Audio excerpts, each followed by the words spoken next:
जाति की राजनीति कहाँ कोई जात के आधार पर नहीं बनी है। गरीबों का उत्थान कैसे? परेशानी सरकार में जो पार्टियां हैं, अब उनसे सवाल, पावर किसके पास है? पिछले 30 बता दीजिए, किसी की रीढ़ की हड्डी बची हो, कोई काम करता होता है कि मेरे अलावे कोई दूसरा नहीं डेवलप हो। फोर्थ व्यूज, चौथा विचार। बाकी बिहार ने जाति जनगणना किया और अब राजस्थान कह रहा है कि हम बिहार मॉडल पर ही अपने प्रदेश में जाति जनगणना का काम करेंगे। इसने देश में एक नया विमर्श दे दिया है। प्रश्न यह उठता है कि जाति की राजनीति कहाँ तक जाएगी और बिहार ने जो जाति जनगणना किया उससे राजनीति कैसे प्रभावित होगी। आपका क्या कहना है रामेश्वर चौरसिया जी? ये भाजपा के दिग्गज नेता हैं, 4 बार नोखा से विधायक रहे हैं, उत्तर प्रदेश के भी सह प्रभारी हैं भाजपा में। देखिए, बिहार की राजनीति की बात करें तो यहाँ विकास की राजनीति कम होती है और जाति की राजनीति करिए ज़्यादा होती है। कोई आज की बात नहीं है। जातीय जनगणना तो आज हुआ है, लेकिन आप देखिए कोई भी पॉलिटिकल पार्टी अगर टिकट बांटती है तो वो कहे या नहीं कहे, आधार तो वही होता है, समीकरण देखती है। हाँ, उसमें 1-2 पार्टी को आप बोल छोड़ दें, Bharatiya Janata party, communist party, Congress party, तो ये पार्टियां कोई जात के आधार पर नहीं बनी है और न जात के आधार पर ये टिकट बांटती थी और देती थी। लेकिन जैसे जैसे क्षेत्रीय पार्टियों का उदय हुआ, आप देखिए वीपी सिंह के बाद, जो मंडल कमीशन के बाद, तो आप देखिए जैसे जैसे उदय हुआ जिन पार्टियों का, मैक्सिमम पार्टियां, चाहे वो नॉर्थ की हो या साउथ की हो, जाति के आधार पर पार्टियां बनी। बिहार में देखिए 4-5 पार्टियां जाति के आधार पर बनी हैं और एक क्लेम भी करती हैं कि हमारा वोट इतना है। तो ये विवाद चल ही रहा था। उसमें सबसे बड़ी दिक्कत क्या हो गई कि जो लोहिया जी, दीनदयाल जी और कर्पूरी ठाकुर जी, आपको ध्यान है 67 में जब मिले थे तो उसमें था कि गरीबों का उत्थान कैसे हो। तो उसमें एक बात लोहिया जी कहते थे कि जिसकी जितनी हिस्सेदारी उतनी उसकी भागीदारी, और वो कहते थे कि 60 में हम 100 में 60, लेकिन राज तुम्हारा नहीं चलेगा, वोट हमारा, राज तुम्हारा नहीं चलेगा। तो ये थोड़ा सा ये पैटर्न बदला मंडल कमीशन के बाद। इनको जो वंचित लोग थे उनको ऊपर आए, समाज में हर वर्गों ने लाया, भारतीय जनता पार्टी ने भी ऊपर किया। लेकिन अभी एक जातीय जनगणना के आधार पर जो रिजल्ट आए, देखिए 31 में जातीय जनगणना हुआ था। इसको हम जातीय जनगणना नहीं कहेंगे, बिहार में जो है जातीय गणना कह लीजिए, ठीक है, हो गया। तो उस समय था तो लोग भूल गए उसको। अभी जो हुआ कि 36% आपने ईबीसी दे दिया, 27% ओबीसी दे दिया, ठीक है, उसमें 20% दलित का आ गया। तो स्वाभाविक है आप इस एंगल से इसको देखें, ये कराए, इसमें किसी को परेशानी नहीं है। परेशानी सरकार में जो पार्टियां हैं, अब उनसे सवाल पूछे जा रहे हैं। जिन्होंने कराया उन्हीं से पूछे जा रहे हैं। कहते भी हैं कि सवाल तो सत्ता से ही पूछा जाना चाहिए, सवाल तो सत्ता से ही जवाब दे नहीं रहे हैं। इसलिए नहीं दे रहे हैं कि देखिए ये फंस गए। इन्होंने तो सोचा कि इस संख्या के आधार पर कराए। ये नाम तो लेते हैं कर्पूरी जी का, नाम लेते हैं लोहिया जी का, हाँ, और आप देखते हैं कि उनका जन्मदिन भी मनाएंगे। वोट लेने के लिए पब्लिक में जाएंगे तो हमेशा लोहिया जी, कर्पूरी जी का नाम लेंगे। लेकिन सत्ता पावर किसके पास है? पिछले 33 साल से यही 14 + 3 17% लोगों के पास पिछले 33 साल से पावर है। मतलब 17% के बारे में आप कह रहे हैं? हाँ, 17% लोगों के पास 33 साल से पावर है। तो मैं ये मांग कर रहा हूं कि भाई ये 33 साल आपके हो गए, आजादी के बाद आधे तो आप ही रह लिए। अब बात करते हैं 36% के, तो 36% वाले को तो आप डिप्टी सीएम बनाने को तैयार नहीं है। सीएम की बात छोड़ दीजिए, दलित को आज तक आपने डिप्टी सीएम 33 साल में क्यों नहीं बनाया? एक सीएम बनाया जीतन राम मांझी जी को, 1 साल के अंदर उनको हटा दिया। क्यों? कि वो अपना काम करने लगे थे, लोगों के विकास की बात करने लगे थे। लेकिन आपको तो चाहिए था, आपको डमी चाहिए, रबर स्टैंप चाहिए। और इसी तरह मैं एक बात और कहता हूं कि ईमानदारी आप में होती तो क्या ईबीसी में अति पिछड़े में दमदार, पढ़े लिखे तेज तरार नेता नहीं है? आपने किसी को खड़ा नहीं होने दिया। पढ़ा लिखा तो कोई मैटर ही नहीं, नॉन मैट्रिक भी बन सकता है, लेकिन बनाए जा रहे हैं लोग। एक तेज तरार हो, समाज की बात करे, कोई विकास की बात करे, शिक्षा की बात करे। आजकल कोई शिक्षा के नाम पर वोट मांग रहा है, कोई स्वास्थ्य के नाम पर वोट मांग रहा है, जाति के नाम पर मांग रहे हैं। तो उसी में अगर एक पढ़ा लिखा डेवलप को, ईबीसी को डेवलप करते तो समाज का कुछ भला करता। लेकिन आपको तो वही जी हुजूरी वाला चाहिए, वैसे ही डमी लोगों को आप टिकट देते हैं। डमी लोग, आप बताइए ना, इतने अभी 31 के मंत्रिमंडल में बिहार में 16 ओबीसी के मंत्री हैं, इसमें 3 ईबीसी के लोग हैं।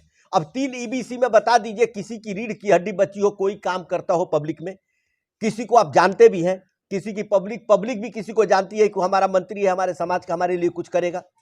आप ऐसे लोगों को बनाते हो जिसका कोई प्रभाव ही नहीं है, इसीलिए आपका राज चल रहा है।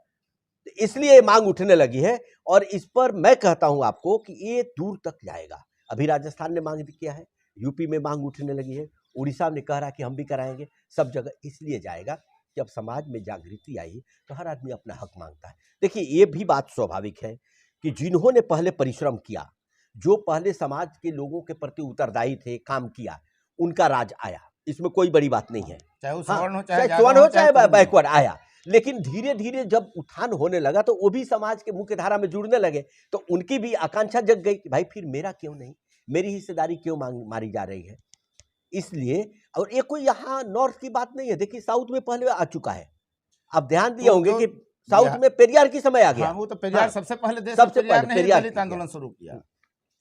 बिहार में जो राजनीति की जा रही है, तो क्या उसके काट में बीजेपी किसी ओबीसी को, किसी ईबीसी को, किसी मुस्लिम को, किसी दलित को, देखिए अब मुख्यमंत्री बीजेपी कैंडिडेट घोषित अभी करेंगे? बीजेपी की बात की है तो आप देखिए, इसी सरकार में हम जब मंत्रिमंडल में थे, पिछले मंत्रिमंडल में जब हमें मौका मिला 2 डिप्टी सीएम बनाने का, तो एक ईबीसी को हमने बनाया था।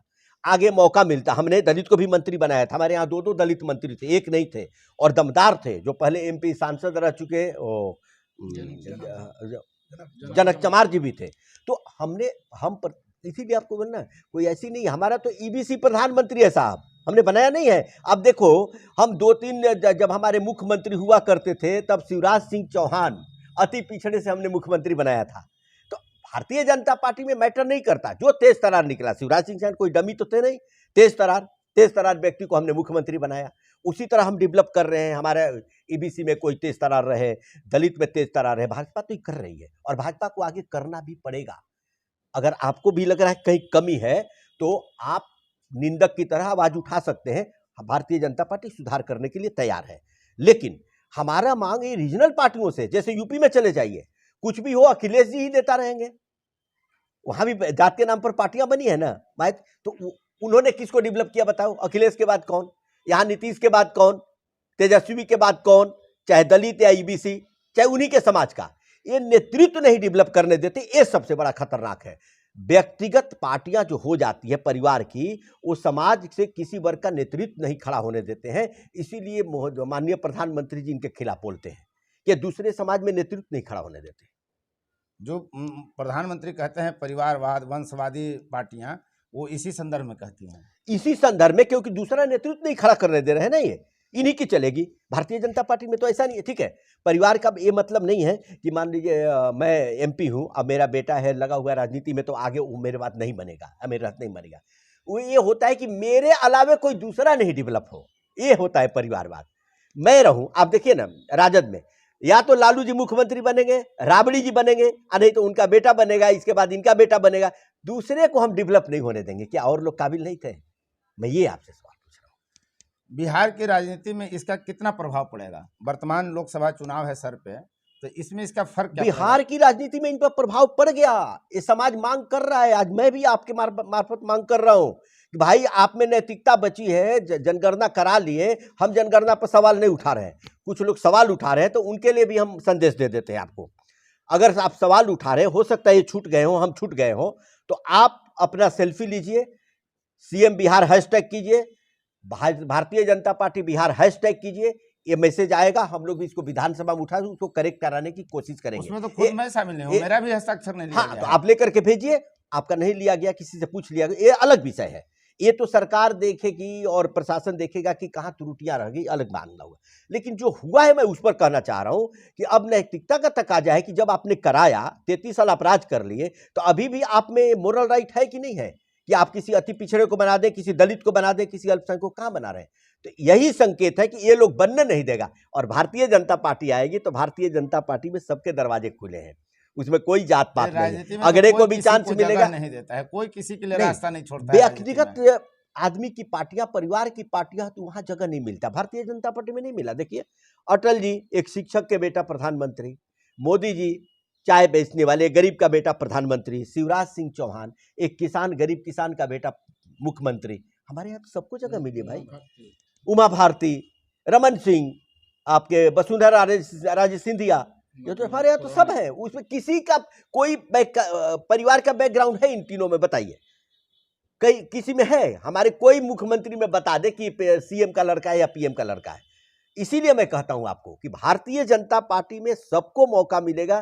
कोई भी राष्ट्रीय अध्यक्ष हो सकता है, कोई भी प्रधानमंत्री हो सकता है, दूसरी पार्टियों में नहीं है। ये है परिवार का मतलब।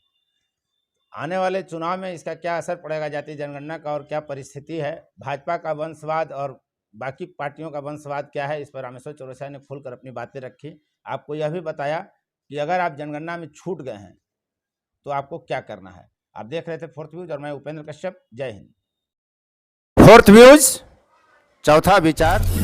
बाकी